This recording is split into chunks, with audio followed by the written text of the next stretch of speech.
Things just got worse and worse and worse as the night went on. Again, valiant effort down the stretch for the Bucks. Just too little, too late. Let's go down and let's see what Coach Fletch and the rest of the crew has to say. And as always, go Bulls. So let's head into the locker room right now and see what the guys have to say about that one. Wow. Where do the Buccaneers go from here? What an incredible atmosphere. What a good win for the Tampa Bay Lightning. They snapped a 7-game winning streak. How we feeling, Bucs Nation? It's time to party, baby.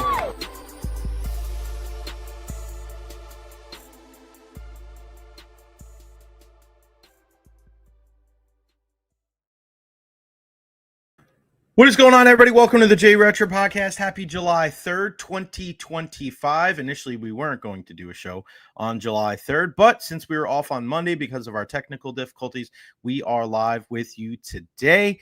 And off tomorrow because it's 4th of July. You guys are going to be out and about. I will be doing the same thing. And then next week will be the last week of shows for pretty much the rest of the month until we get to the end because I will be gone.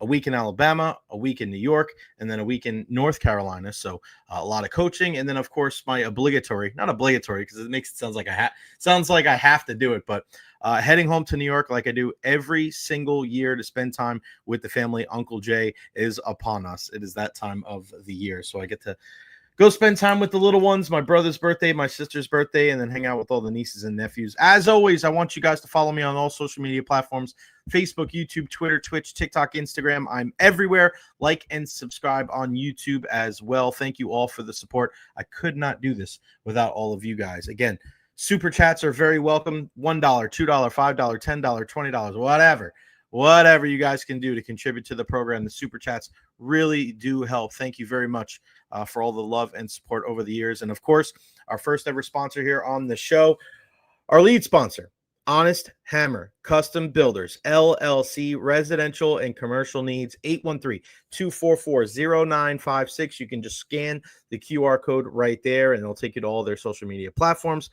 Shout out to my guy Russ over at Honest Hammer Custom Builders LLC. Go to thehonesthammer.com. You're looking for any type of renovation. He'll be able to help you out. Just give him a call, even if you're not sure. He's such a good guy. He'll be able to take all of your questions and go from there. Shout out to Benny and Dolan. Thank you guys so much. I always want to hear from you guys. Questions, comments, concerns, leave them there at the bottom of the screen. If you want to get in on the conversation today, the link is in the chat, StreamYard.com/CFWMH3IXMQ. You can use that on your phone or your laptop if you want to join in on the conversation at any time. Shout out to our guy, Eric Mareno, as well. Hope you are doing well, my man. Thank you very much for getting in on the program. A late switch. Our guy Greg Wyshynski from ESPN was going to join us at 12:30. He wasn't able to make it today. He's going to join us in about 2 weeks. He's actually going on vacation. He's got a lot of things going on. He was so effusive in his apologies. He said, don't worry about it, man. You're all good. Don't worry about it at all. We'll get you on the program. But we will have Jeff Attinella joining us at 1 o'clock today, the greatest goalie in Tampa Bay sports history. We love him. He's such a great guy. Of course, Smack Apparel as well. He joins us at 1 o'clock after a thrilling win in the Gold Cup semifinals last night for Team USA. We'll get into that with him and everything else Smack has going on. Shout out to Nathan Elliott, Eric Moreno, and Nathan again. You guys are great. Thank you so much. Also on the show today, the Rays. What have we learned through these games so far, right? What have we learned from this team through about half the season, a little more than half the season? A lot to get into there. Plus, Clayton Kershaw joins the 3,000 strikeout club last night in LA against the Chicago White Sox. What a great moment after the game with his family. Who are some of the must-see athletes of our generation here? We'll get into that. And then also LeBron James. When it comes to LeBron, why the most intriguing chapter of his career may still yet to be written. What do I mean? We'll talk about that at 12:50 before Jeff Attinella joins us on the program. But I want to start today with something that tragically happened in Spain, on the other side of the pond. Diogo Jota, who was only 28 years young, he and his brother Andre passed away in a car accident. And Diogo Jota, a guy that if you're a big soccer fan, you'll definitely know who he is. And again, this is the reason why you want to listen to our show here, because There's nobody else here in the Tampa Bay area that's going to be talking about Diogo Jota today with any type of experience, with any type of knowing him before what happened. And that he passed away in a car accident with his brother just a couple of weeks after getting married. He's got 3 kids.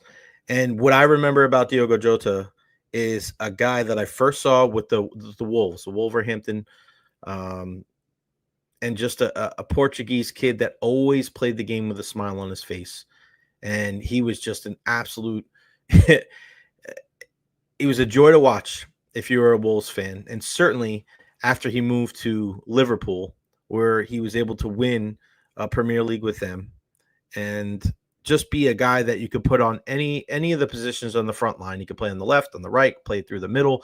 He just did a little bit of everything. He just always made the right play. He scored big goals for them, and he was a part of that Portuguese national team as well with Bruno Fernandes and Cristiano Ronaldo and Rafael Leao and Diogo Dalot and Bernardo Silva and Ruben Diaz and all of those guys.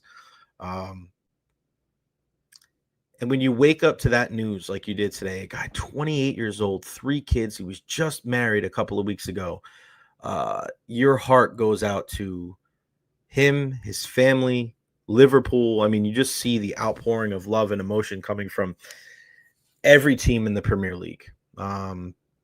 The messages from his current and former teammates. You just never know, man. You never know when your number is called. You never know when your time is up on this earth. It was his Lamborghini. There was a lot of people in the Spanish police or media think that the tire went out. And when they found the car, like, it was engulfed in flames and there was vegetation around there that was also on fire. And you're just like, man, when you think of stuff like that, as you get older, you start looking at the people's ages. And I always think of, at 14 years old, half of his life was over. I don't know why I do that. I'm a big math guy. I just, God, man. It's just terrible. It's terrible to wake up to that news and to just, you feel for his new wife, and, you know, his children are going to grow up without a dad, regardless of like the soccer player, right? You're just talking about the human being. And that's why I stress to you guys a lot. You know, Eric Reno watching today lost his dad. You know, a lot of people here, we've thrown our love and our admiration to Eric and trying to help him through this tough time. And Eric knows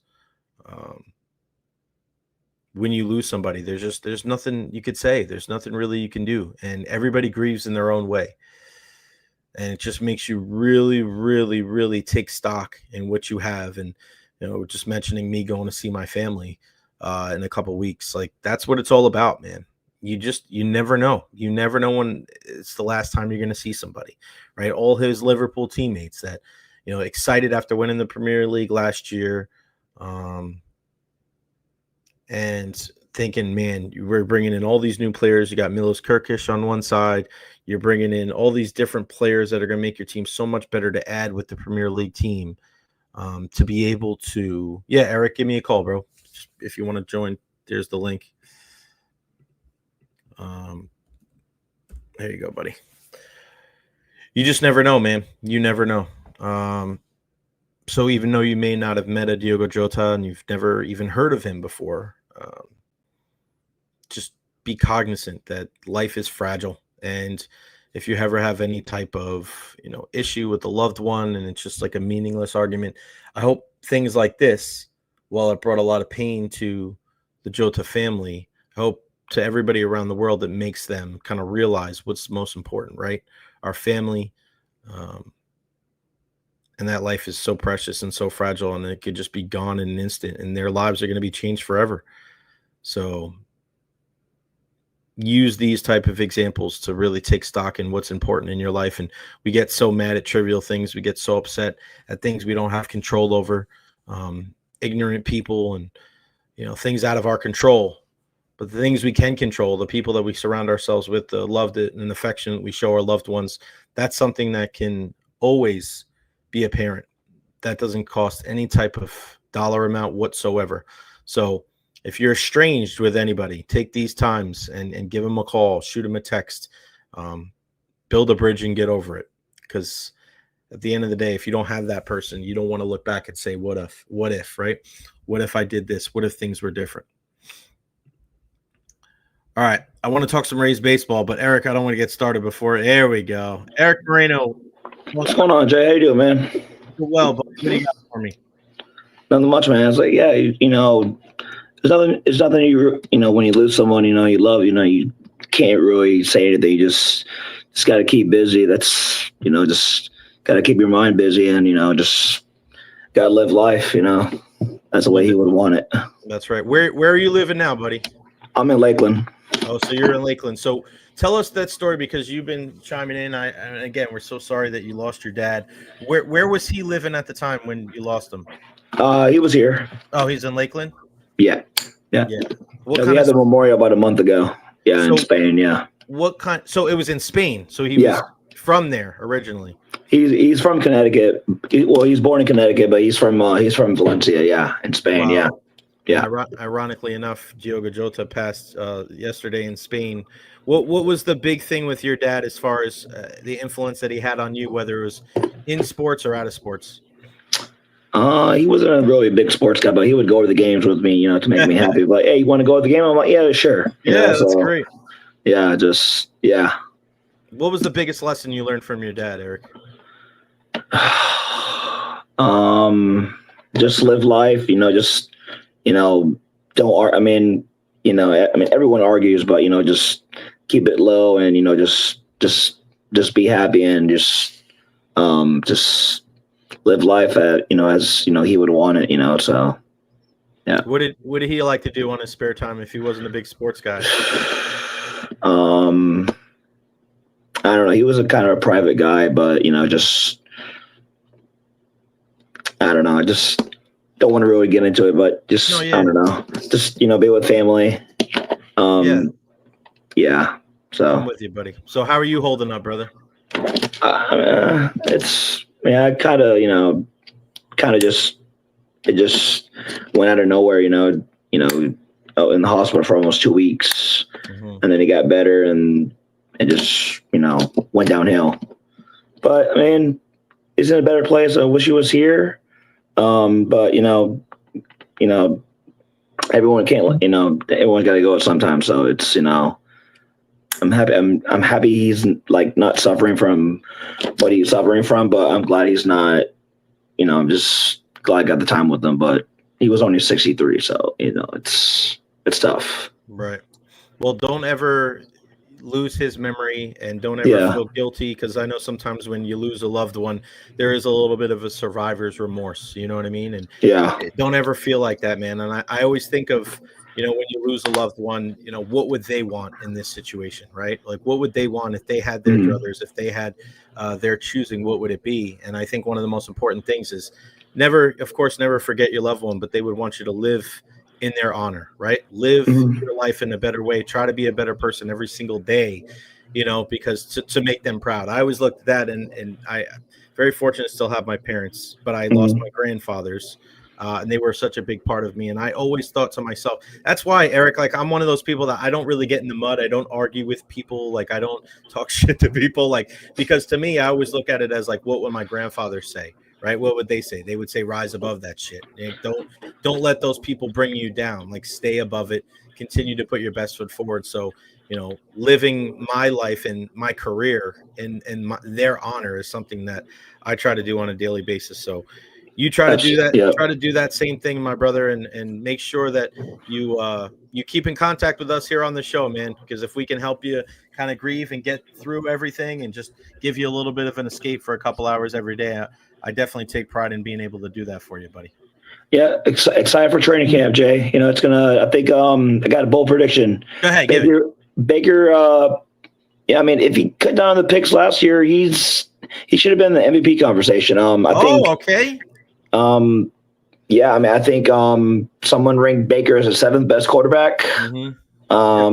That's I always said he was top 10. Just cut down on the picks, and then I think he lost too many fumbles last year. So if he cuts down on that, and it looks like the Grizzard offense is going to go downfield more. So that worries me a little bit with Baker's, I'm like, like Jameis, like, hey, you can have one big play and then you just throw like how you just throw a pick six after that. I'm like, yeah, right. So, but I'd rather have Jameis I'd rather have Baker than Jameis. You agree? You agree with that? No doubt. Yeah. So yeah. Except for this offense, Bucky Irving. I mean, what a rookie year, So hopefully he can, continue with that. Get some more speed and yeah. Nathan Elliott wants to know: are you a crew member? Will you be at any of the home games? Yeah, my friend's family has season tickets. Nice. Yeah, it's awesome. So you'll be there. Hopefully, that game yesterday, the Rays game. I'm like, okay, we're up 6-2. I'm like, we should win this game, and I'm like, we might lose it 1 out with who do they have, Recher? And I'm like, he swings like he wants to hit 70 home runs a year. Like he does not get cheated. And then Kurtz already had 3 strikeouts. I'm like, okay, it would have tied the game if he didn't swing at it. I'm like, 3-2 count. I'm like, oh my God. I'm like, come on, man. But he was due, and luckily it didn't work out for him. Hopefully we can have a 500 road trip. We got 3 with Minnesota. And 3 with the Tigers, and then 4 with Boston. So maybe 6-4, 5-5 before the break. I like it. All right. Well, if you're at the game, the opening day, if you're at that first game, Nathan Elliott says, "Come to Lot 12 and tailgate with us." I don't drink. Not a drinker. No, right.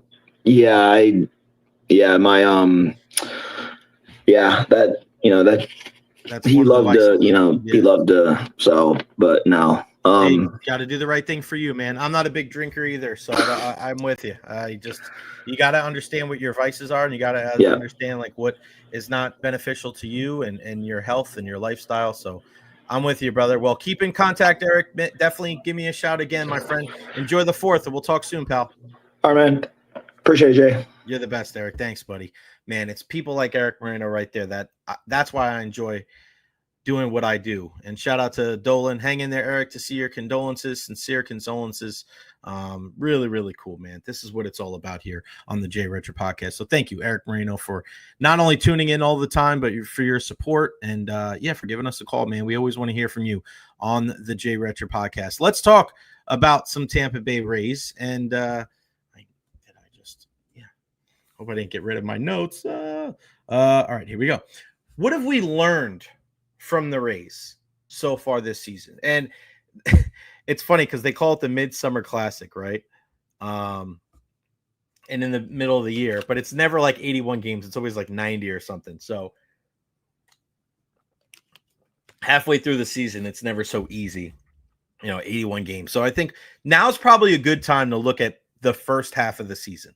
Let's look at the first half of the season and what we've learned about this Rays team through 87 games, right? And we'll start right off at the top. And the person I want to talk about is Junior Caminero. Junior Caminero has been as advertised. 21 home runs leads the team. So does his 53 RBIs. He's got 19 doubles and he's slugging .517. This is a guy that going into the season, I was not worried about. And there were some concerns. Well, can he handle the heat? Can he handle the pressure? Listen, he's 21 years old. Yes, he's young, but this is a guy that he's shown it in the Dominican Winter League. He's shown it so far that he's not overwhelmed with the situation. If he makes mistakes, he makes mistakes. I don't think he ever does that because the situation and the moment is too big for him. Ever. He's grounded into a shit ton of double plays. I get that. It is what it is, right? But he is a guy that 21 home runs. If he finishes with 35 home runs, around 100 RBIs as a 21-year-old player, my goodness. And don't be surprised if he is a guy that is named as an all-star reserve. No starters for the Tampa Bay Rays. No surprise there. We know how that goes. But hopefully they get more than just one guy. Hopefully they get a couple of guys to be able to go to the Midsummer Classic because this team has been really good. And another guy that's been fantastic is Yandi Diaz. And we can't really count him out. I think we've learned that. And I was one of the guys early on in the season going, Yandi's got to pick it up. Yandi's got to pick it up. Yandi's got to pick it up. I didn't say that I didn't think he was going to, but it was 2 years in a row now where Yandi Diaz struggled to get out of the gates. Well, so much for that. He's up to 291 as his batting average now. He's got 95 hits that leads the team. And in the last month of the season, in the last 30 days, Yandi Diaz is 40 for 100, a 400 average. You cannot get more picture perfect and picturesque than Yandi Diaz over the last 30 days. 400 average, right back to where he belongs as one of the most consistent hitters, not just with the Tampa Bay Rays, but also in all of Major League Baseball. His approach is fantastic. Going to right field, he's hitting some home runs. You just got to love what you see from Yandi Diaz. And I think when he has guys like Junior Caminero and this next guy swinging the bat well, I think it takes some of the ease, or it takes some of the pressure off of Yandi Diaz. And I think the best player for the team this year has been Jonathan Aranda. He's batting 320. 320. He has to be an all-star. Has to be. I'd be shocked if Jonathan Aranda doesn't make the all-star team. I mean, his on-base percentage is 401. OPS of 887. He has to be an all-star. I know the Rays will get at least one, and I'm hoping that it's him and Junior, or him and Drew Rasmussen. Jonathan Aranda's got to be the number one choice. You don't bat 320 by accident. And he just gets better and better and better. And you saw it the other night, even in the game they lost to the Oakland. I'm always going to say Oakland, the Athletics, where he got on base and he just turned around a 102-mile-an-hour fastball from Mason Miller and just hit a line drive to center field. I love his approach at the plate because he doesn't try to do too much. He has found his groove. We were so worried. Is he going to be a guy that's going to be able to take what he's been able to do at the AAA level and be able to do it in the big leagues? We were wondering. I was one of those people. This year, he has taken the league by storm. He has been fantastic. I've just been so impressed with him. Another guy has been much maligned during his tenure with the Tampa Bay Rays, and that's Brandon Lau. He's low-key been so legit for this team. And people, I still think he's wearing that badge of dishonor of being a streaky player, being injury prone. But listen, man, this guy's been in there and he's been contributing in a big way. And in all of major leagues for second baseman, he's second in runs, he's first in home runs, first in RBIs, and first in OPS. Like, he's another guy. He's batting 274. Could he be an all-star? I mean, they might go in a different direction, but I mean, Gleyber Torres is going to be the starter there. He's been really good for the Tigers since leaving the Yankees and growing some facial hair. But Brandon Lau has been the Brandon Lau that we've all come to really enjoy when he's healthy and when he's, maybe streaky is a little bit overblown, but when he's healthy, he's one of the better offensive second basemen, if not the best offensive second baseman in all of baseball. So I think it's time to really, if you're a Rays fan, we haven't heard much praise for Brandon Lau this year, but I think it's time to give him his flowers for what he's been able to do this season. Chandler Simpson, Jake Mangum, and Cameron Meisner have combined to give this team a jolt all season long, right? The walk-off home run on opening day from Meisner, what Chandler Simpson was able to do before getting sent down, after getting sent down. Jake Mangum hits the inside the park home run yesterday. I mean, those three guys, where would this team be without those three? We didn't even know what type of contributions that they would have going into the season because you had Morel and Palacios and Josh Lowe gets hurt on opening day. So we didn't really know what these guys were going to do. But with those three, they're entertaining. They're a joy to watch. And seeing what Chandler Simpson can do, more on him in a little bit, but my God, that's what you want to see. And that's what is I think one of the hallmarks of the great Rays teams over the years is that they've had exciting players. They've had guys that really make you jump out of your seat because of some of their heroics on the field. Just think about it. The best teams ever in Rays history, going back to 2008, what Carl Crawford was able to do on the base pass, what B.J. Upton was able to do athletically, what Evan Longoria was able to do, and then a guy like David Price and Kazmir, guys like that. Like, they really – and how far Carlos Pena could hit a freaking baseball, right? Those guys were they're so entertaining. The 2020 team, what Randy Arozarena was able to do, what a guy like Kevin Kiermaier was able to do defensively, Willie Adames, childlike joy that he played the game with, right? Like those guys. And then, of course, the pitching, the fantastic pitching that they had in their run to the World Series against the Los Angeles Dodgers. Like, you're looking at this team now and going, there's some good hitters. There's some guys that can beat you with their speed. And again, I mentioned this on the program yesterday, and I'll say it again today. The one thing that I feel really, really good about the Tampa Bay Rays is that they can beat you in a multitude of ways. I always compare that when you're talking about the four major sports to almost like an MMA fighter. He's not just a guy looking for one-punch knockout power. He's a guy that can out-wrestle you. He's a guy that can beat you on the ground with jiu-jitsu and make you submit. He's a guy that can box you. He can kickbox you. He can work the clinch along the fence and judo and throw you down that way. There's just so many different ways to beat you, and we've seen that. We've seen that over the years with our teams here that have been the most successful. I mean, just look no further than the Buccaneers and the Lightning, where the Bolts can beat you 7-3, but they can also beat you 1-0. They can play those defensive games. The Buccaneers, they can bludgeon you over the head with Tom Brady throwing the football all over the yard, but they can also hold you to 9 points in the Super Bowl like they did with Patrick Mahomes. When you get to the passer with the guys on the outside, you have Devin White and Levante David in the middle doing their thing, Antoine Winfield Jr. in the secondary, right? So you have to, if you're going to be a team that's going to climb the mountain and be the last team standing, you have to beat teams in a multitude of ways. And you can say that about the Rays. Can you say that about the Yankees? I don't know if you can. So, yeah, on paper, they're going to have a much better team.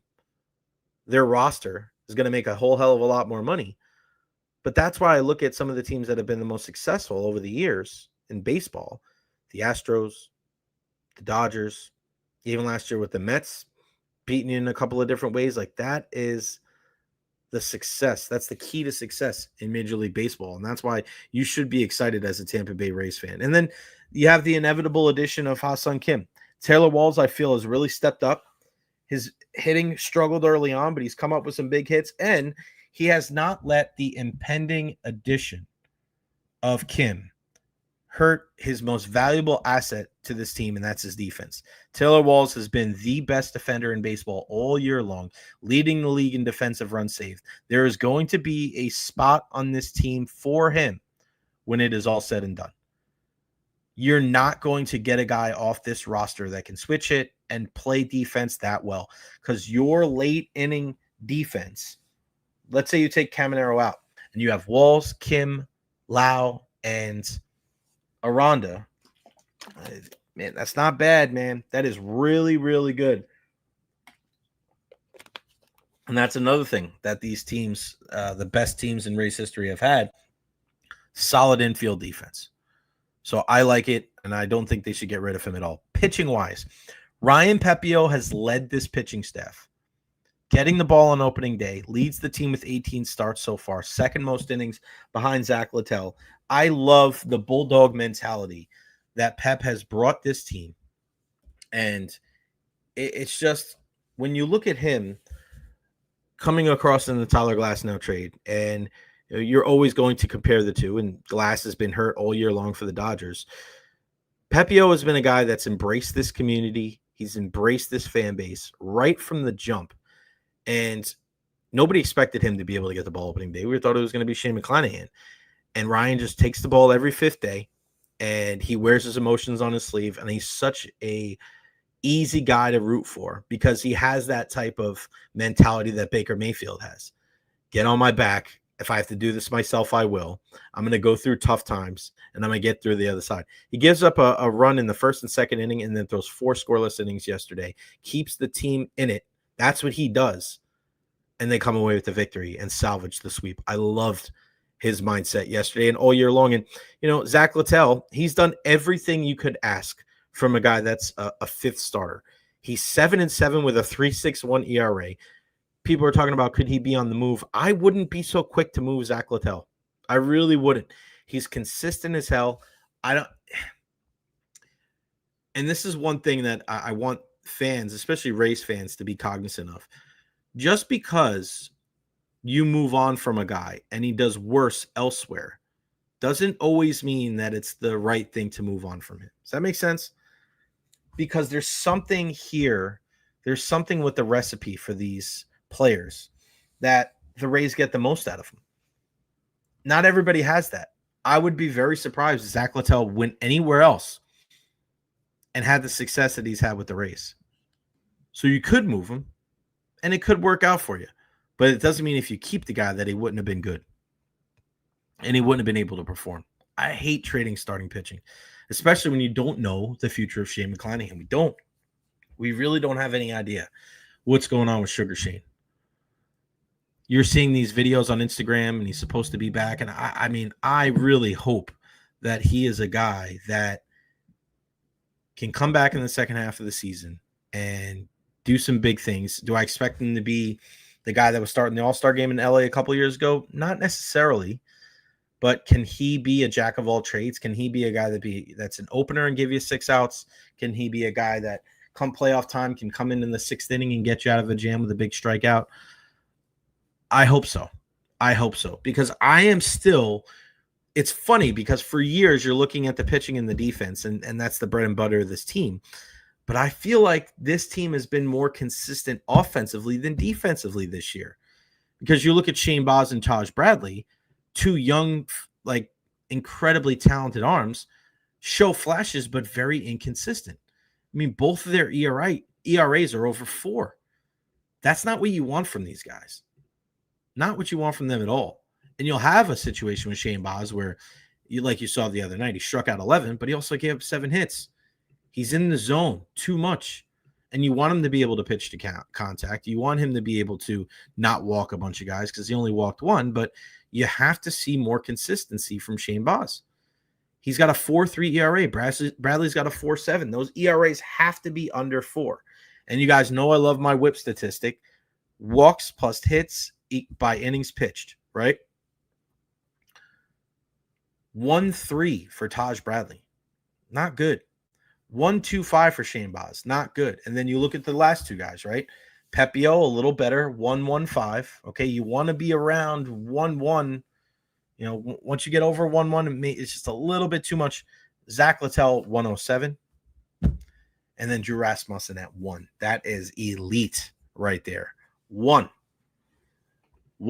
hit or walk per innings pitched. That's why a guy like Drew Rasmussen, he's been the steady Eddie. 7-5 with a 2.78 ERA. I love what he's brought to the table, and he's not going to get the fanfare of some of the younger guys, but my God, ever since he's come across in that trade for Willy Adames, he's been so good for this team. Really probably the most consistent pitcher that they've had in the last 5 years. I love watching Drew Rasmussen pitch. He's an animal.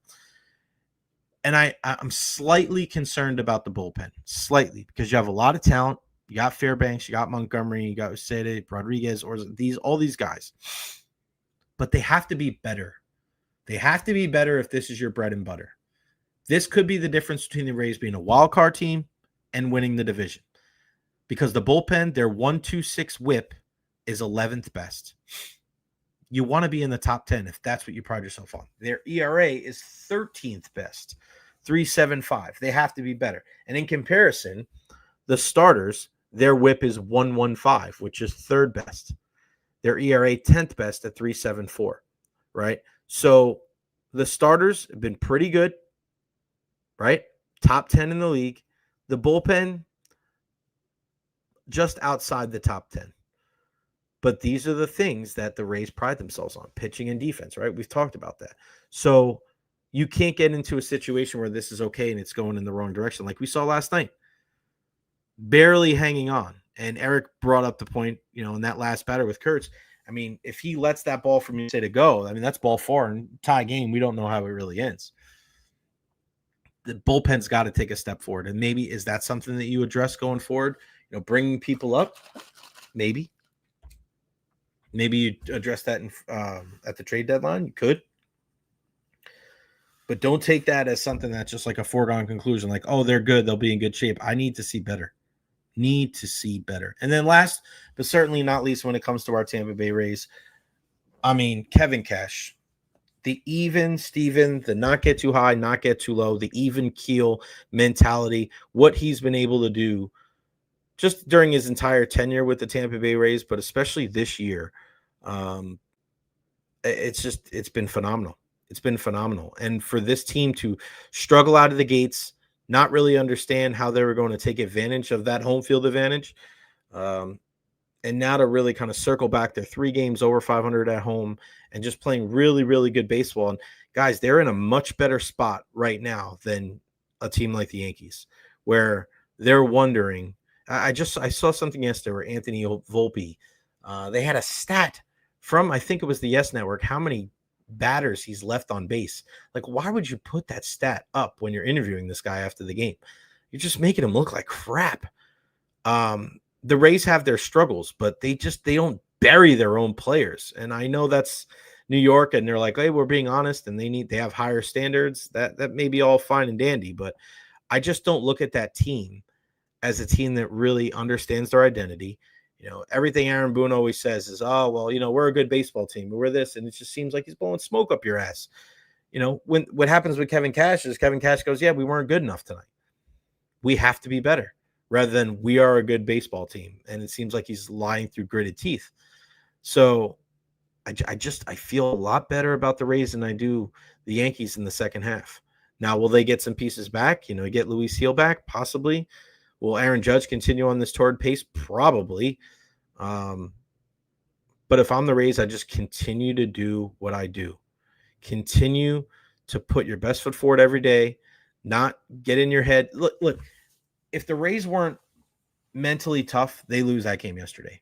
They lose that game yesterday because they lost the first 2 games of the series, and they lose that game because they almost blew the lead in the ninth. But they hung on. That's what teams do. It doesn't have to be pretty. At the end of the season, when they ask you what your record is after 162 games, they don't say, well, how many of them were pretty? How many of them were flawless? How many of those were by 2 runs and 5 runs and 7 runs? Nobody gives a shit. It's about how many you have at the end of the day. That's why when people talk about run differential, it's like the lamest argument ever. We spoke about this yesterday. It means nothing.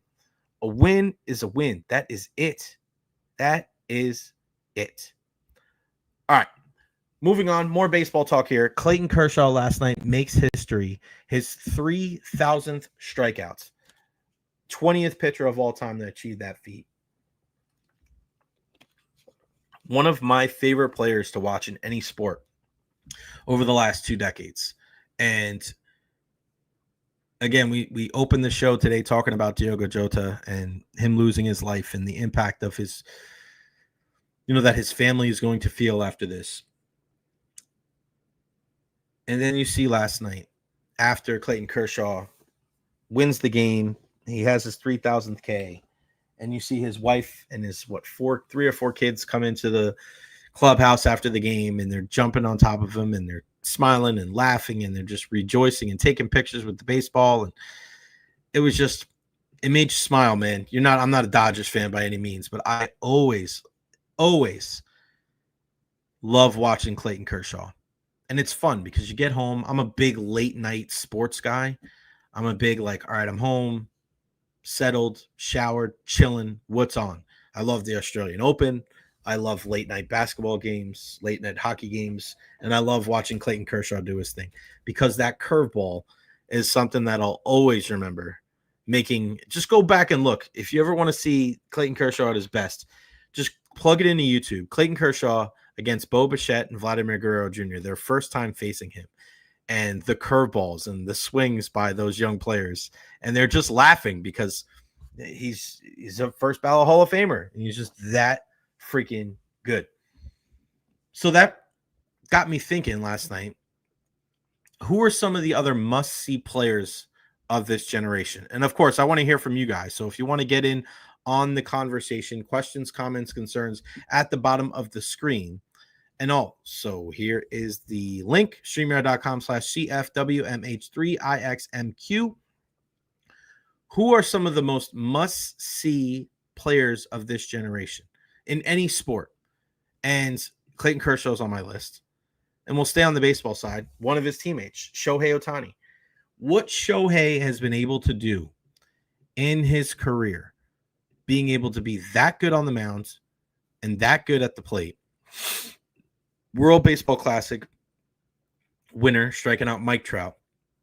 World Series champion with the LA Dodgers, stealing as many bases as he has. He's doing stuff that we've never seen a baseball player do in our lifetimes, ever. So he is must see. There's no way you're turning off the channel when Shohei Ohtani steps to the plate. And it's ironic because he's on the National League side. And on the American League side, you look at Aaron Judge. Every single time Aaron Judge steps to the plate, I don't care if you like the Yankees or you don't like the Yankees, it is awfully tough to turn away because that guy is so, first off, freakishly huge.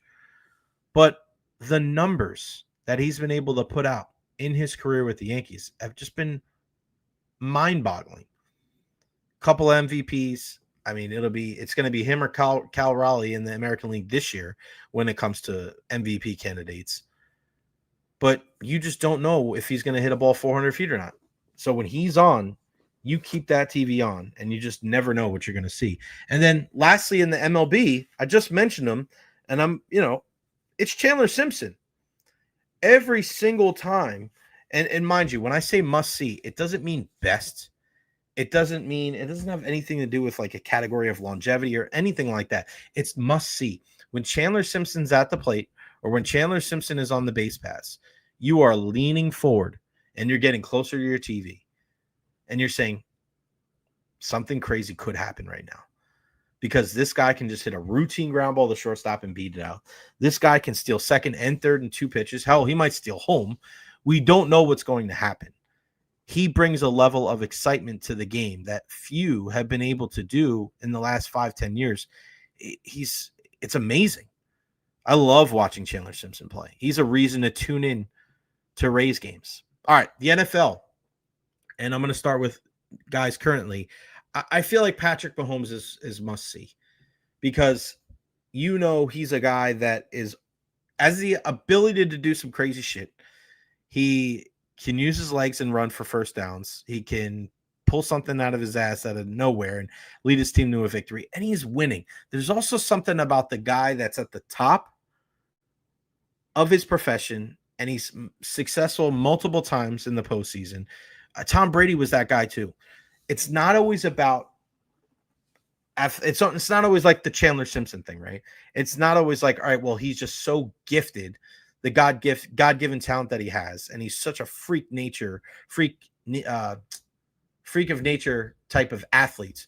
Because I don't know if Tom Brady wasn't like that, but there's something about being a surgeon, a guy that was able to carve you up with such precision, and a guy that was so damn successful. When you're that good, like a Lance Armstrong, like a Jimmy Johnson in NASCAR. Like you look at some of these guys outside of the main four sports, anytime you got to a point where Pete Sampras or later on with Nadal and Djokovic and Federer, like when those guys were playing, Serena Williams, it's Tiger Woods, right? Like some of it is God-given ability. Some of them are freaking nature type athletes, but the dominance too. You want to see people dominate. And that's what you see. When you see a guy like Patrick Mahomes, you just know every single time he's playing, they have a really, really good chance to win. Now you have a guy like Lamar Jackson, which I think is on that list too, because I truly believe he plays the quarterback position like nobody that we've ever seen. A guy that's been an MVP, a guy that's gotten closer, he just getting closer and closer to trying to win a championship for the Ravens. But man, when he gets out there in the open field, he's a cheat code. He is a cheat code. And to watch him do his thing, and he obviously needs some of those postseason successes to be considered, a true all-time great because you need that championship. But, man, I love watching Lamar Jackson play. And ironically enough, there's 2 guys on that team. Derrick Henry's another one of those guys for me because he's so freaking huge and he's so impressive that when you watch Derrick Henry, you have just as much of a chance to see him barrel over somebody as you do seeing him taking the ball on his own 10 and running 90 yards for a touchdown. He is one of the best athletes I think I've ever seen in the National Football League, and I love watching Derrick Henry. He's huge. He's must-see. Every time he gets the football, you're always like, is he going to do something? Is he going to run somebody? And you also look at the other players on the other team, and you go, look at those guys. Look at the commitment to tackling that they have to make. You can't arm tackle this dude. You got to make sure you meet that guy in the hole and you bring the thunder. Because if not, he's going to barrel your ass over. And then 2 guys from yesteryear. One, Dante Hall. former kick returner for the Kansas City Chiefs, throwing up the X. When you watched him return punts, there was such a LaShawn McCoy was like this too. I'll put Shady on there as well, where these guys would be able to run, boom, stop on a dime, and change direction so incredibly that you couldn't turn away. Kansas City Chiefs, they're returning a punt. Here it goes. Let's get ready. And this dude just game in, game out was just so much fun to watch. And then last but not least, Michael Vick.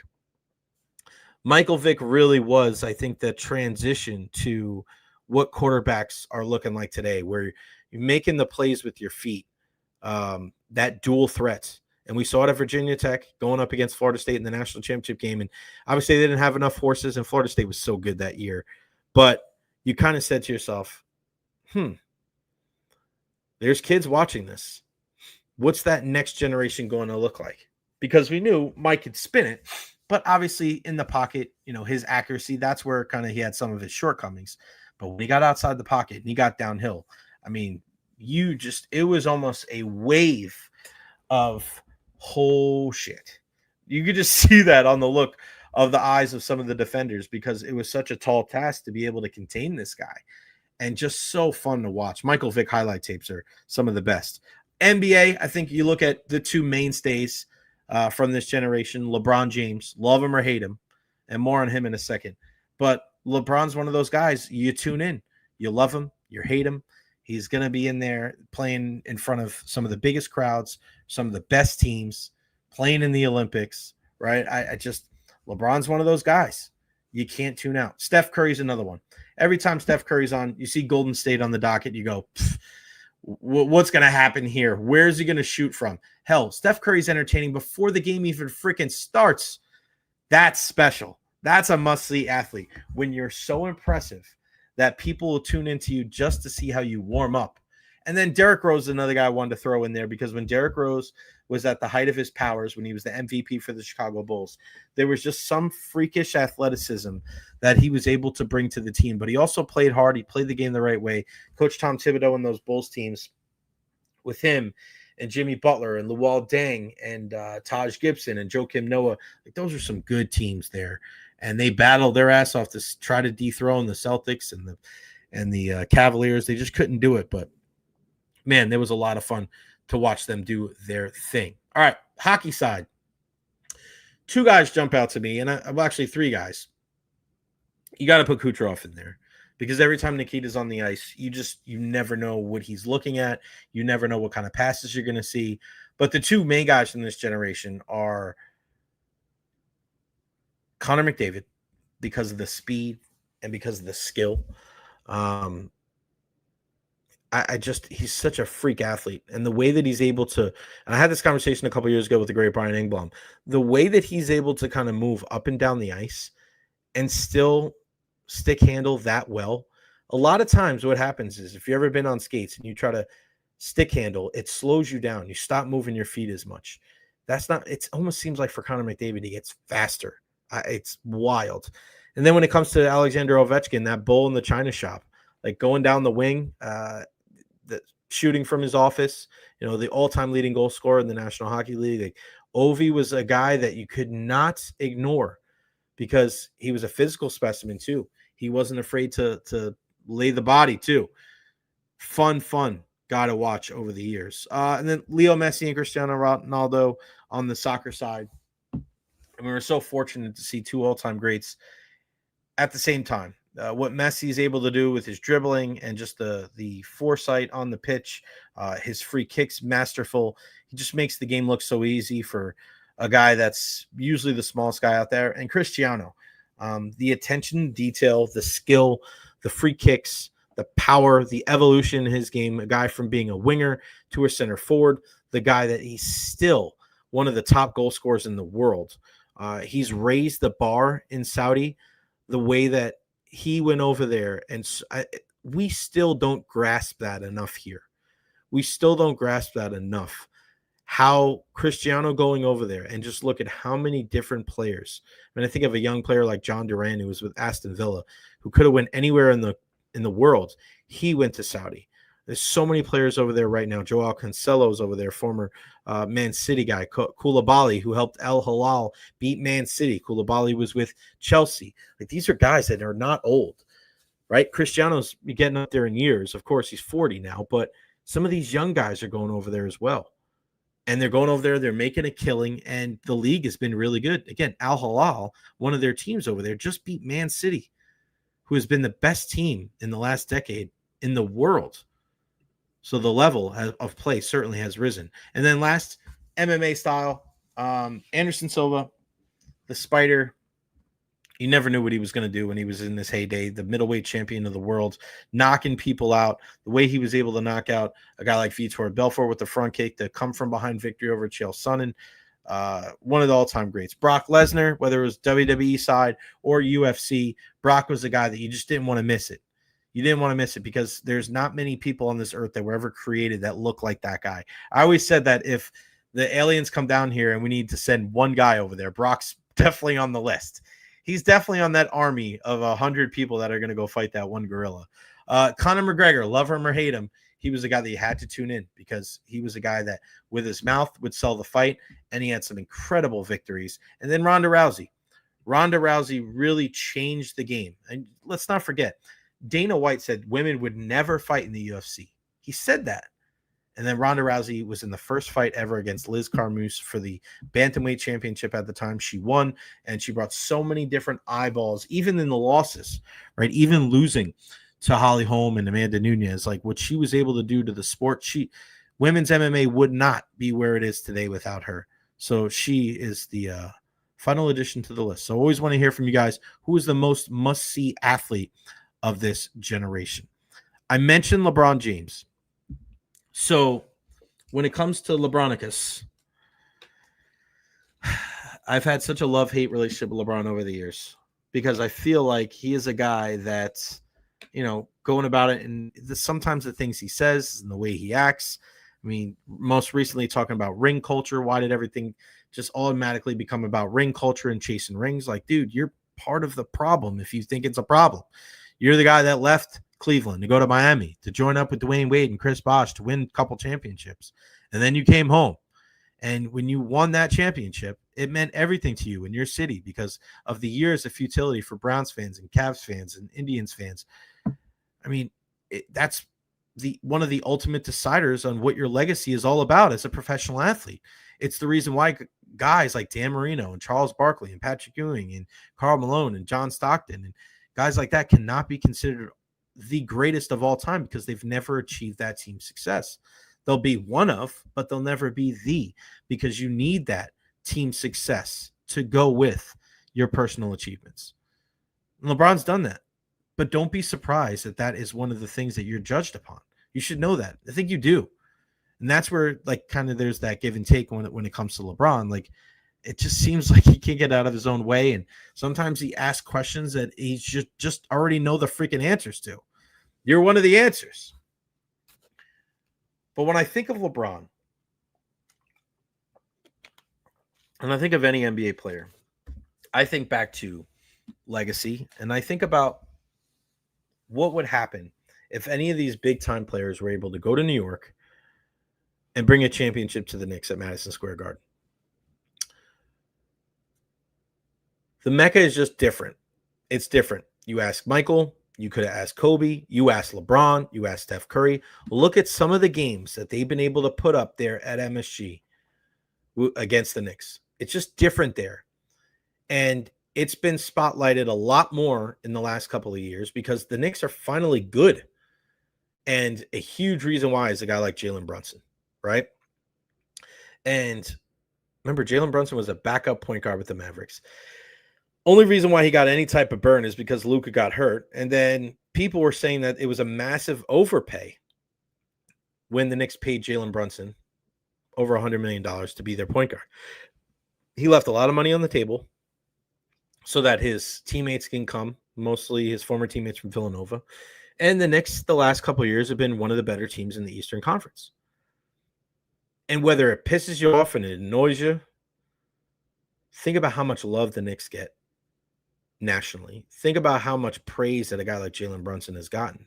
and they haven't even gotten to the finals. You want to be pissed off, or you want to think that the Knicks or New York has been pushed down your throat. What happens if the Knicks win the championship? It would be more intense than the Rangers, than the Yankees, the Giants, the Jets, the Mets. That's number one. That would be number one. I'm not saying basketball is more popular than football. We get it. But if the Knicks win, it would be the number one headline everywhere, and people would be losing their shit. They're losing their shit now. They haven't even made it to the finals. Think about that. All the bing bong videos that are outside MSG.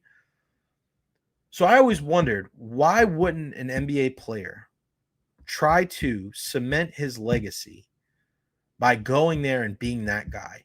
Because if you were the guy to bring them their first championship since 1973, you would go down in history as that dude. You would go down in history just like those guys for the Boston Red Sox when they broke the curse. Those guys will forever be revered in Boston. The Mannies, the Pedros, the Big Poppies, even the guys a step down. You know, when you're looking at Kevin Millars and the Veritek's and the Bill Millers and the Dave Roberts and guys like that, like, it's insane. The Chicago Cubs winning and breaking their curse, and looking at Addie Russell and Javi Baez and Rizzo and Brian and Joe Madden, like, those guys are going to go down in history. Those guys will never buy a meal in those towns ever again. And I just always thought, and I'll always be a guy, and I had this conversation yesterday at the cafe, I'll always be a guy that's going to be Jordan over LeBron. And the reason being is screw Michael Jordan, because he ruined so many of my years as a child, in my childhood. Screw Space Jam. Never watched it because of his punk ass. But there was just something about Jordan's career that it was so analogous to life, right? Jordan, Chicago Bulls teams, Doug Collins coach, going through those battles, learning that, hey, in the mid-'80s, it's Magic and Larry's time. Lakers and Celtics going back-to-back. As you get into the 80s, he's starting to build towards prominence and runs into the bad boys with the Detroit Pistons. And he has to learn how to navigate those waters. He has to understand what type of team he needs around him, what he needs to do to be successful, to get himself atop the mountain, right? So when you look at that, Ren, I know Veritek stepped down, but regardless of what you're talking about, Veritek, Pedro, Manny, and Big Poppy are a step above Jason Veritek. They're Hall of Famers. He's not. But when you look at what Michael Jordan was able to do, he was able to incrementally build to the point where that he was able to win the championship, win a second championship, win a third championship, right? There was no stop and start when it comes to his progression, when it came to his development. And then he takes a couple of years away and then comes back and wins a second three-peat with the Bulls, 96, 97, and 98, with a different type of team. Grant out, Armstrong out, bringing in new guys like Steve Kerr, bringing in Dennis Rodman, the different Cartwright out, Luke Longley and Bill Wennington in, right? It was just a different type of team. Tony Kukoc was involved. So when you looked at Michael Jordan, 6-0 in the finals, a guy that incrementally got better, and you were like, okay, I see that. What LeBron needed to do was something that was a different path. And I just felt like if he was a guy that went to New York and won a championship or two, a lot of the naysayers, and a lot of those naysayers are like myself, they come from New York. A lot of those naysayers look at it and go, oh, we watched that guy. We watched that guy, Michael Jordan, 6-0 in the finals, beat us so many different times to get to the Eastern Conference Finals, to get to the finals. If LeBron was able to turn some of those fans, I think the narrative changes a little bit. I don't know if it's a clear cut he goes above him, but I really think he gives himself a chance. It's almost like a puncher's chance, because you go to a place that's been known for losing for so long, and you are able to kind of bring it all the way around 180, and you're able to bring a championship to a place that's been starving for 50 freaking years. I thought that was an opportunity for LeBron, and now it may be because the hiring of Mike Brown, people are wondering, there's a history there with LeBron James. Could LeBron be a member of the New York Knicks at some point in the next couple of months? It'd be the biggest news. And you think LeBron in New York was nauseating then, it would be 10 times worse if he does end up going to the Knicks. And if they win the championship, you won't be able ESPN for months. You'll be waiting for the NFL season. Could the most intriguing chapter of LeBron's career still be written? We'll see. We shall see. What we did see last night is we saw some badassery from our U.S. men's national team on the Gold Cup stage. And who better to talk to than the GTB GOAT, the greatest Tampa Bay goalie of all time, Jeff Attinella. What's going on, brother? How are you? I'm good, man. I appreciate it. I was trying to figure out what that was going to mean, so I appreciate how you brought that all together. The GTB. You should have seen me last night. I'm just going through. I'm like, GTB. I'm like, all right, this sounds good enough for me. How are things at Smack Apparel, my friend? We're good, man. We're waiting for football season. That is the theme. That is the theme of this time of year. We're waiting for football season to get kicking so that we can, get things moving a little bit with our different shirt designs and, fun content and things like that. So things are good. Just waiting for football, like a lot of people. So yourself, man, would have been, I know you've been doing a lot of camps and we have a lot of soccer fans here locally. How can fans sign up? Like, how can they get involved with what you're doing? Yeah, man, just over on social media. I appreciate that. And then we have a couple more camps that we're doing at the end of July. So we have 2 more camps that we're doing. Next week's off, and then we have 2 more to end out the summer. And, for me personally, I have my own goalkeeper academy down here. It's the Tampa Bay Goalkeeper Academy. So if you want to do private trainings, if you want to do different things like that, group trainings and things like that, just reach out through social media. You can email us as well, but just reach out and contact. And, I look forward to working with people. And it's been fun. It's just been a fun way to give back, really, because there's a lot of goalkeepers that need coaching around here. And, I have a wealth of knowledge that it just sits in my head. So I might as well use it. Shout out to our guy, Robert Cochran, that is a big Oklahoma City fan. He lives in Oklahoma City, but he's a big Tampa and USF fan. Still got my Sucks to Be You shirt ready for week 3 of the USF season. That's got to be one of the better ones you guys have ever made. Yeah, that one was hot. I mean, I remember when it first came out, I was still, I think I was still in high school. And I remember seeing those shirts on TV. I didn't even know Kendall or her family yet. And I had no idea what Smack Apparel was. And I remember seeing those on TV. And it's funny, all these years later, it's, we're still selling them and people still like rocking it. Yeah, cannot wait for USF season. What is it like to be able to give back and coach some of these young kids? I mean, I'm back in the coaching scene for the first time in almost 10 years, and to be able to get out there and impact the youth of the nation, man. For me, it's extremely fulfilling. What about you, man, when you're going out there and you're working with some of these young athletes? It's funny because sometimes you get a wide range, right? And you get a wide range of level and talent and where people are at in their process. So for me, coaching is 1000% my way of giving back. And I feel like I'm always able to drop some more knowledge on them and really try to slow things down, because for me, it's more about, I think that there's a lot of people that can train people, right? Mm-hmm. Like there's a lot of people that can physically train a person to do something. You can learn drills on YouTube. You can, watch different things on Instagram. But for me, I really try to focus on, with goalkeeping especially, like the mental side of the game is really, really taxing and it's really challenging. And I think that there are a lot of kids that, as they continue to love the position, they don't know how to deal with those different things. And so for me, the most rewarding things come from really trying to teach the mental side of the game and sharing my experiences, the things that I struggled with, the things that I know that the goalkeeper position struggles with, in terms of mentally, when people aren't really feeling like comfortable to talk about it. Like for me, the most fulfilling part is trying to give back in that fashion, because, for me, I've made mistakes on the biggest stages. I've had success on the biggest stages, and I know the ebbs and flows of what that position entails. And even if you make a mistake in the MLS Cup versus making a mistake, in a Saturday at 9 a.m. when your parents are just watching, they all feel the same. Right. So for me, like the coaching part of it and the training part of it is great, because like I know how to physically work a goalkeeper and get them better for their skills. But for me, the most rewarding part is the mental side of the game, man, and just trying to spread that knowledge as much as I can, because, for me, I feel like I'm someone that's had experiences with that and like had successes and had failures with it. And if people really want to be goalkeepers, then like this is part of it, and they need to know about it, and they need to know how to deal with it. So that's really the part that I get the most enjoyment from. Robert bringing the heat. Jeff and I know each other via Twitter because after they beat UNC Greensboro in the Sweet 16, my dad and I rushed the field after his game-winning PK save. What can you tell us about that game? Yeah, it was good. It was especially good because UNC Greensboro wanted to sign me as a non-scholarship fifth string goalkeeper. Nice.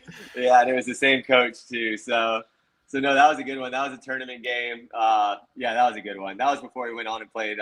Who did we play after that? I forget, but that was the year we made it to the Final Four, and we ended up losing or the Elite Eight, and we ended up losing to Wake Forest. So that's what we played after. But that was a good game, man. That was a good home game. That was our last home win of the season. It was an exciting one for sure. Is that the farthest that the USF men's soccer team has ever gotten? Elite Eight, yeah. Wow. It's happened twice. I know for sure it's happened twice. It might have happened like way before my time. But I know like since I've been following, it's happened twice. Our Rowdies were really struggling to start the season. They make a coaching change, and it seems like they're kind of finding their groove of playing a little bit better now. How close do you kind of follow them? I know you got a lot going on, and I know you call games too. How close have you been following them this year? Yeah, closely. I had the pleasure of calling one of their games in the stadium. I want to say it was 2 or 3 weeks ago now. Good. So when you get the chance to do that, you learn a lot more. You get to talk to people, and you get to, talk to the coach a little bit. And, it seems like they're right around turning the corner, which is positive. Yeah. And they've gotten some results recently where they've made some comebacks and like they've had to fight back from being down. And, just in sports in general, when you're a team that's slumping or you're a team that's struggling, to get those kind of wins under your belt where you're coming back from being down, especially when you're a team that's been losing, like that's a good way to start building momentum. And even some of the results that they've dropped recently, they've been closer games where it really could have gone either way. So they have some road games coming up. So they definitely have to get hot. It's not the time for them to, be up and down or dropping points in games that they shouldn't get. So they definitely have to get hot to make a run, but it's starting to feel like they're gelling a little bit better together. The coach is getting them to play a little bit more in rhythm. And it's a little bit more getting the right people in place and trying to put the pieces together. So I do follow them, and I think that they're close to turning the corner. But, anytime you dig an early season hole, it's always going to be a little bit tough. Yeah, no doubt about it. What do you do as one of the elder statesmen of a team? Because I always felt that with Lewis Hilton, Forrest Lasso, Leo Fernandez, Aaron Gee, and guys that have been there the longest. I mean, it's on them, right? It's on those guys to be able to lead some of these young guys. So in your career over the years, when your team went through a slump kind of, hey, buddy. Yeah, sorry, Connor. Bring him in. Bring him in. Come here, Connor. You want to say hi? Hey, buddy. No. I have my headphones on, so he can't hear you. It's okay. Let me finish, okay? 1 second. You're putting him to work, buddy. He can hang out. That's fine. All right. You want to come hang out, buddy? He can hang out. He's got a snack shirt on, Rookie of the Year. Nice. Yeah. Cool, brother.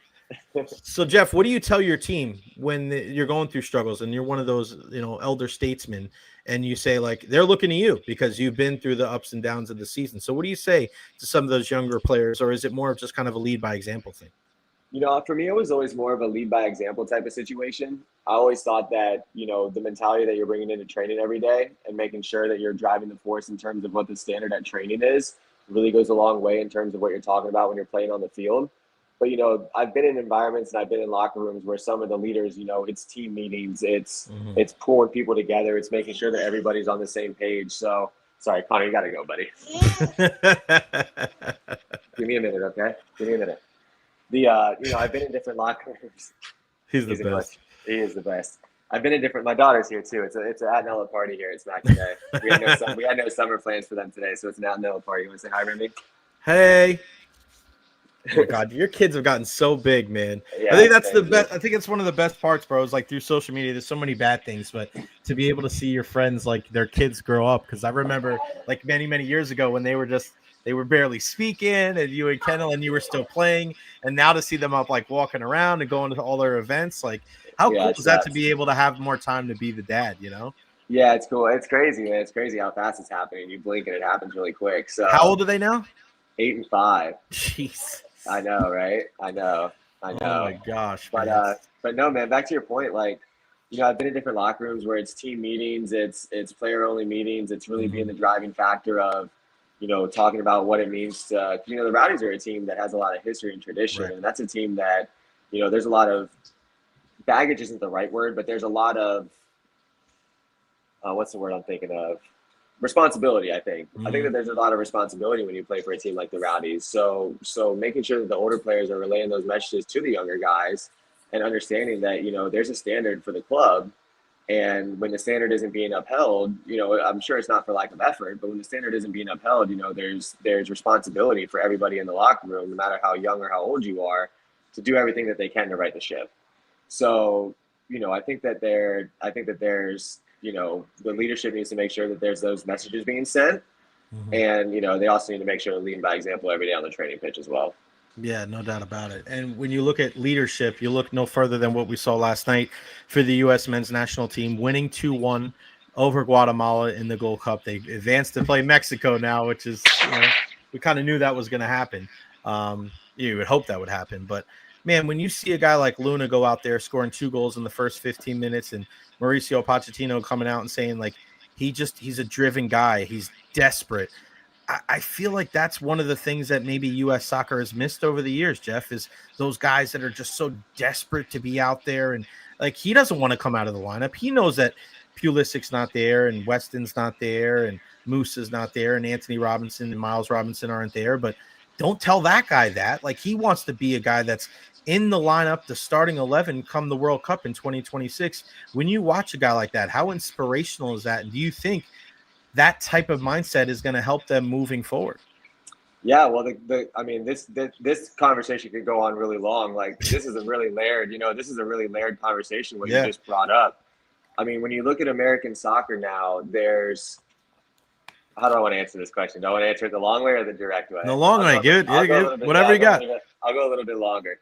So when you look at American soccer, right, and the way that American soccer is being built right now, it's really being built on finding players at a young age, identifying players at a really young age. We're talking like, you know, 10, 11, 12, identifying these players at a really young age, putting them into these academy systems within the MLS or within, you know, these different organizations, and then fast tracking them to being professionals and identifying which ones they think stand out from that model and putting them on the fast track for the U.S. national team. You know, that's the system. Like Pulisic was the first guy that really did it, not necessarily through that system, but was like the first young player from a young age to bootstrap it and get himself up there. And now he's one of the older statesmen. But when you look at the rest of that roster, maybe outside of Tim Ream or like Nick Zimmerman, everybody else in that roster has pretty much been handpicked from a really young age to be in this World Cup cycle. So when you have a guy like Luna who like came out of nowhere. I mean, the guy was playing in the USL. You know, he was playing for the El Paso Locomotives not 3 years ago. So when you have a guy like that who is an against the grain, like didn't come from the system, wasn't handed anything, you know, really had to do it on his own type of mentality and build his own career and get himself on his own rocket ship. Those are the type of players that, you know, when you look around the world, like who are the teams around the world? Like soccer around the world is a game where it's your ticket out of a situation, and it's your way of providing for your family if you have that skill, and you're doing anything that you can. You're doing anything you can to get to that level. And you know, it's like a sport of desperation for people around the world. Where in America, you know, it's a little bit more of like, you know, for lack of a better term, it's a little bit more of a rich person's game. You know, you pay the money to play in the system, and then from there, you know, if a player emerges like Luna, who came out of nowhere, like he is such an outlier to what's going on within the American youth soccer system, right? That everybody should be rooting for this guy. I mean, he is like the story. He is like a story that, I mean, you might not see this type of story again within the U.S. Soccer Foundation, but it also provides like hopefully a different look for the way that the system's currently being built. Because you need to be able to identify players that haven't been handpicked from a young age. You need to find players like that because there are players out there that have that type of ability. And just because they weren't selected at a young age doesn't mean that they should be excluded from what's going on the national team level. So, you know, for a guy like him to be doing it, and if he's able to continue this, make the World Cup roster and do it on that stage, like when you're talking about how they're trying to build the system, for a field player, like Matt Turner did that as a goalkeeper, but goalkeepers are really different. Right. But like for a field player to do that would be like an outlier of all outliers when you're talking about like sports in general and like what what it's supposed to be versus like what he was able to do. Yeah, because he doesn't look the part either, right? I mean, he's a stocky build. He doesn't look like a guy, right? He's not like, he is not carved out of granite, right? But he's just so slick with the ball. He's good with both feet. And I don't see how this is a guy that doesn't factor into what they're doing in the World Cup next year. I mean, you're going to get all those guys back, right? You're going to get Pulisic, and I think the style of play has a lot to do with it. It's very progressive. It's a lot of things going forward, right? I was telling somebody last night, our good buddy Tom Ponzo over at the Dignitary Cafe, I go, Pochettino has brought a very exciting style of play. The balls are going through the channels, and this is why a guy like Tim Ream, even after all these years, he's probably gonna play because he's such a good passer of the ball. And I love Tim Ream. This is a fun team to watch. It's a fun brand, and we don't even have all of our best players. But I just, if you're already accentuating Luna's strengths, and then you bring in Weston and Musa and Weah and all these different guys, I feel a lot more optimistic about the team now than I did at the beginning of the Gold Cup. What do you think? Yeah, well, I think it's going to be interesting because he's gotten this group of players to gel really well, I think. And I think he's gotten this group of players to really buy in. But we haven't quite seen that yet from Team 1A. We haven't seen that yet. So I think it's going to be interesting. And he's, and again, he's an outsider coach. Like, he's not a U.S. soccer system coach. And when you think about what Klinsmann did, Klinsmann made some bold decisions in his roster lineups and left guys behind that had been in the system for a long time because they didn't fit what he was trying to do. Right. So I think now we have that possibility again where it's like, you look at this national team right now, it's a clean slate. Like, who wants to be at the World Cup? Like, if I'm still playing and I'm in that rotation and I have a chance to get to wear that jersey at any point, at any tournament or at any type of training, like with a new coach, with a new entire foundation in place, I mean, who's to say that some of these big time names don't, get left out if they don't fit into the system? So I think that's going to be the exciting, interesting part. And, I think especially for this Gold Cup, it's people are making names for themselves when, it might be a name that people weren't thinking was even going to have a chance. And because it's a new coach, because it's a new situation, like these guys it's a clean slate for a lot of players, which is, I think that really makes it exciting for a lot of people. Who's starting in goal? World Cup Game 1 next year. Is it Matt Freese, Matt Turner, or somebody else? I think somebody else. Really? I think somebody else. I don't know. I mean, I don't think that. Like a Zach Steffen wouldn't shock me. Maybe just like a total outsider that we're not thinking of wouldn't shock me. Now, why do you say that? Because Turner's had this success recently. Of course, he's been in the Premier League the last couple of years. And Freese is, you want to talk about guys that made a name for himself. I mean, to be able to win, the PK shootout and to stop 3 shots, you know how hard that is. I mean, why wouldn't it be one of those two guys? Turner hasn't been playing much with his club. And, I think that when he has played with the national team, he hasn't looked as smooth as he did in the World Cup cycle last year or the World Cup cycle last go around. I think Freese has done really solid, but I'm not sold on him. Yeah. You know what I mean? I'm not totally sold on him as being a guy that can go out there, because you're talking about trying to go out there and make a real World Cup run. Like, a lot of things have been building towards 2026 with U.S. soccer. And I mean, it could be him, but it really wouldn't shock me if there was an outsider that we're not talking about right now that got really hot and was playing at a really high level at the time of the World Cup and ended up getting the nod because of the form that they're in, because it's a position that form and confidence and all that plays a big role in it. So it wouldn't shock me if there was an outsider that kind of emerged from the pack that we're not thinking of. Nice. We'll have to keep an eye on that. That's for sure. What's the plans for this weekend with the Attinella crew? Man, so I work with a company called Keeper Wars, and what Keeper Wars is, it's you essentially put 2 goalkeepers 22 yards apart from one another, and they throw the ball, they kick the ball, and they punt the ball, and they try to go back and forth. So we have an event this weekend actually in St. Louis. So I'll be going over to St. Louis for a Keeper Wars event. But the family is going to go over. I think they're going to go over to Bradenton and hope it doesn't rain. It's been a crazy week. It's about to rain here at my house too, man. Yeah. So Make sure you follow our guy, Jeff Attinella. Let everybody know where they can find you, Smack Apparel, social media, and all that jazz. Yeah, at Jeff_Attinella1, I believe. Tampa Bay goalkeeper for Instagram, and for the company it's Smack Apparel, Instagram, Twitter, all that good stuff, or X, whatever, all that good stuff. So, football season is when we really ramp up for Smack Apparel, and if you're looking for any types of t-shirts or fun things like that, just check us out.